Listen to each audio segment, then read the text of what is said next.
오. 아휴. 안녕하십니까. 예, 감사합니다 여러분. 지속적으로 조금씩 이제 저희 뭐 이렇게 여러분도 아시다시피 이렇게 막 화려하거나 이렇게 하지는 않지 않습니까? 그러니까 제가 이제 여러분들 실질적으로 도움이 될 수 있는 것들을 하다 보니까 저도 이제 계속 이제 일 때문에 바쁘고 그래서 뭐 이렇게 비디오 퀄리티가 그렇게 좋지도 않은데도 계속 두세 분씩 다섯 분씩 이렇게 오셔가지고 새로 서브스크립션 하시는 걸 보면은 좀 책임감을 좀 느낍니다. 그래서 제가 하는 말씀이 좀 도움이 됐으면 좋겠고 도움이 됩니다, 여러분.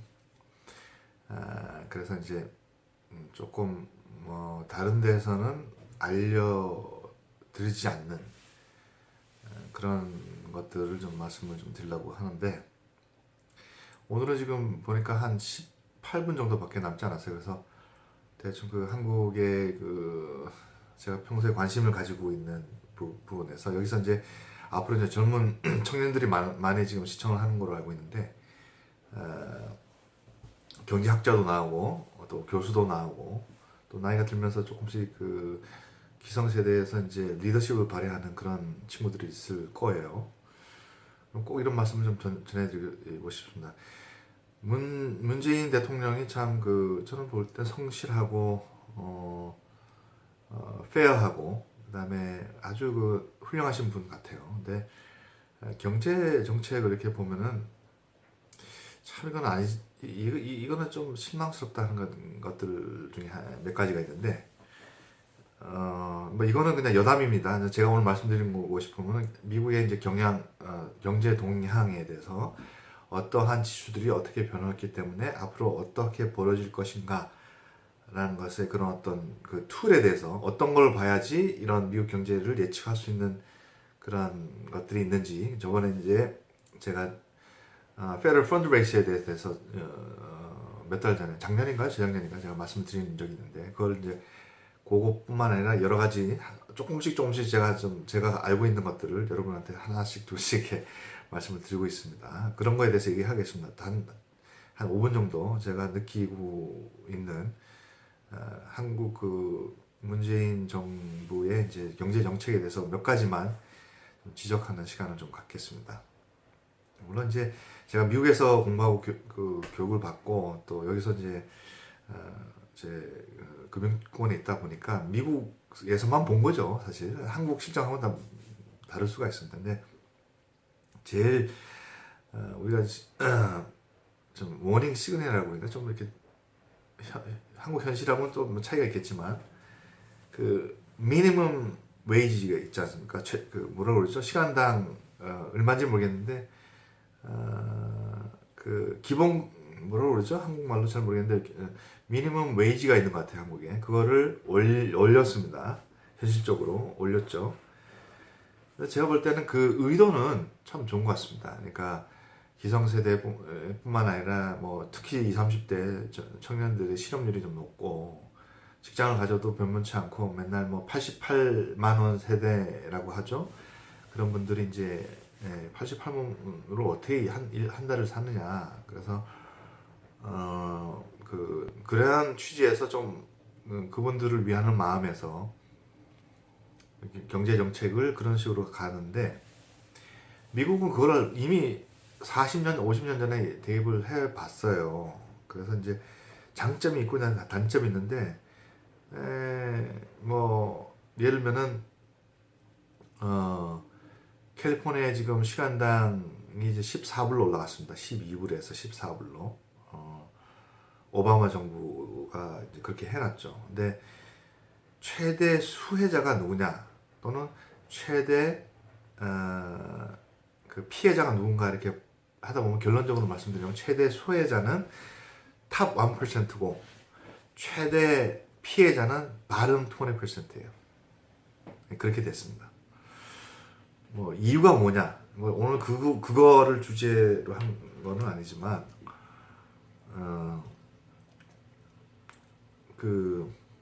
우선은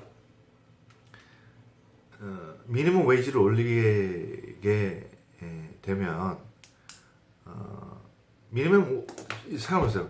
미니멈 웨이지를 올린다고 해서 그 미니멈 웨이지를 받는 그 사람들의 그 스킬이 가정을 꾸려서 밥을 먹고 애들 학비를 지원하면서 집을 가지고 그렇게 할 수가 있나요? 그러니까 내에서 88만 원 받는 사람이 120만 원을 받는다 해도 그 밥 먹고 사는 거 외에는 다른 데 쓸 데가 없어요. 사실 딱 그러니까 결론은 그렇게 되는 겁니다. 그러니까 88만 원 받는 사람이 140만 원을 받아도 조금 좋아지긴 해도 이제 quality of life라고 그러죠.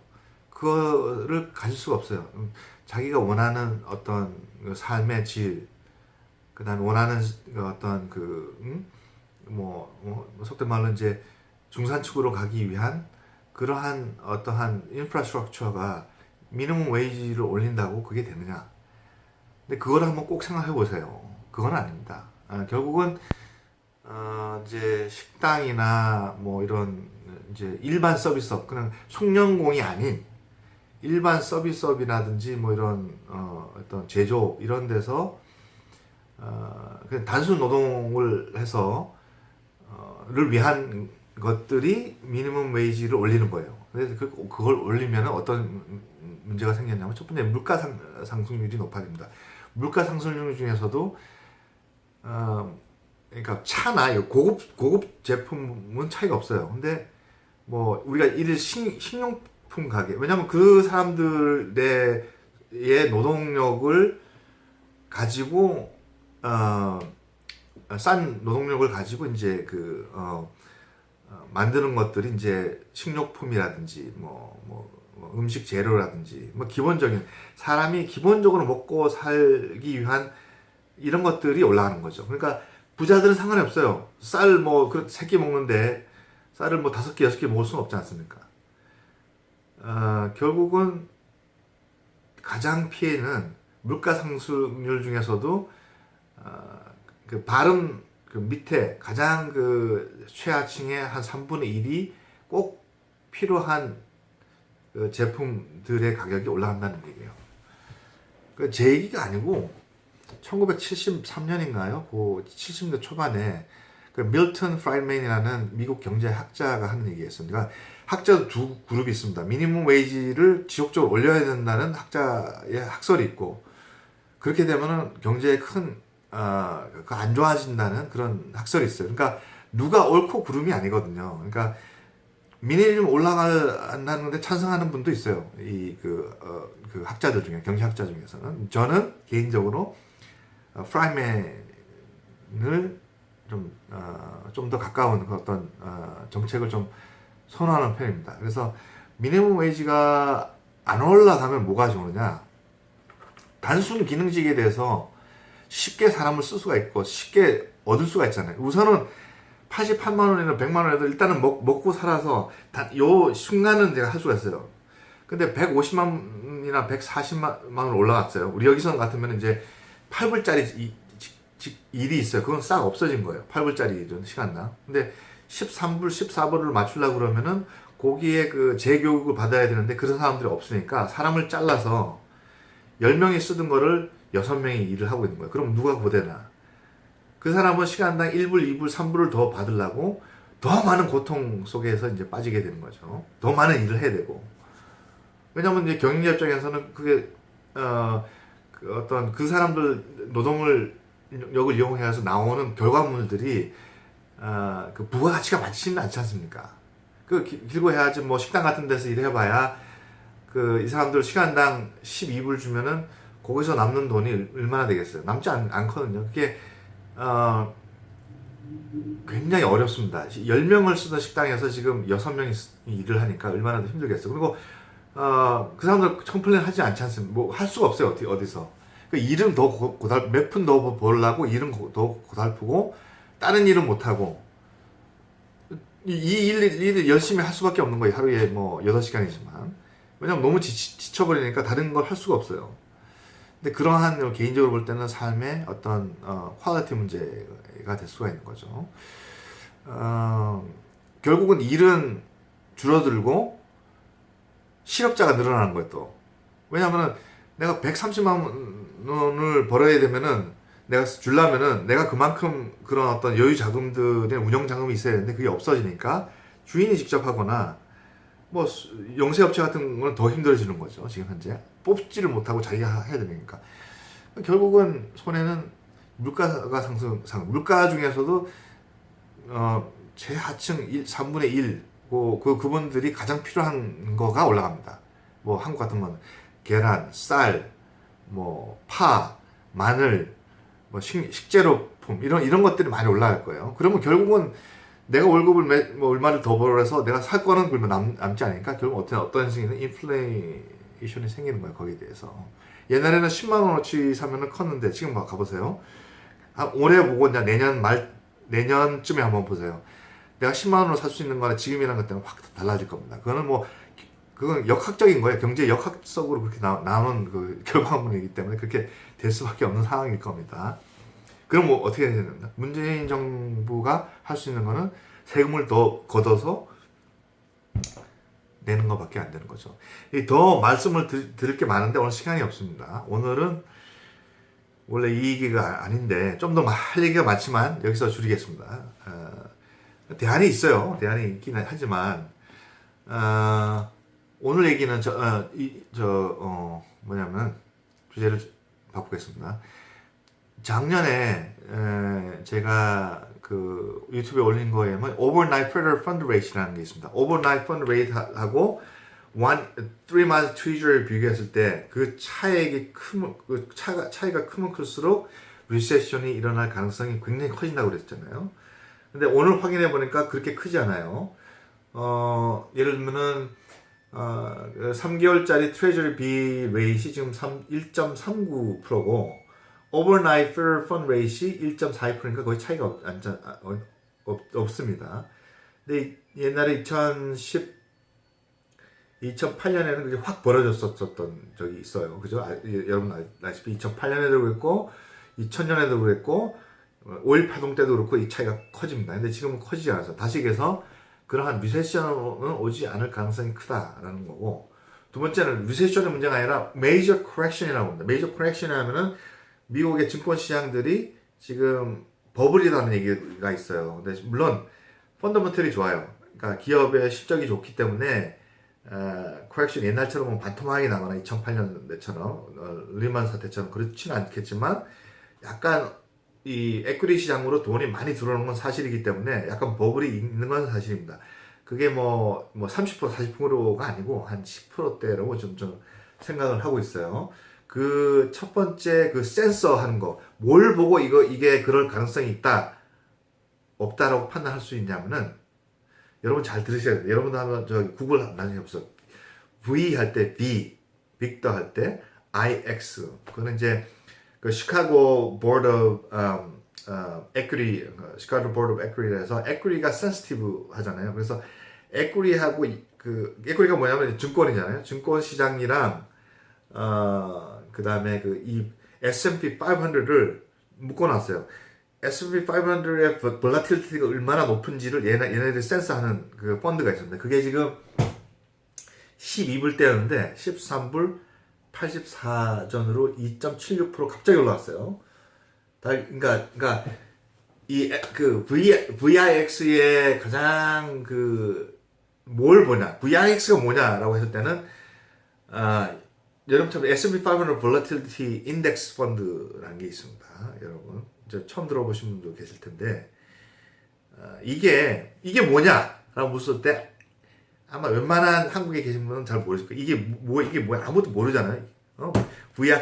VIX가 뭐냐? 이거는 뭐냐면은 Market Fear예요.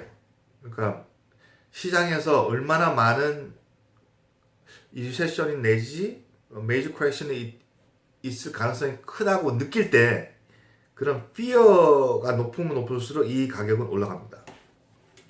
그죠? 그게 이제 가장 큰 우리가 핵심적으로 보는 것 중에 하나예요. 저희가 한 20, 30개를 보는데 그 중에 이제 제가 아까 말씀드린 그 overnight fund rate, overnight fund rate이죠. FRR이라고. 근데 두 번째 저희가 보는 것이 이제 VIX예요. VIX가 굉장히 중요합니다. 마켓에서 얼마나 fear를 느끼냐. fear를 느낄수록, 공포를 느낄수록, 불안해서 돈을 좀 빼야 되나? 어떻게 해야 되나? 이런 걸 많이 느낄수록 VIX fund rate이 올라갑니다. rate이. 이해하셨죠?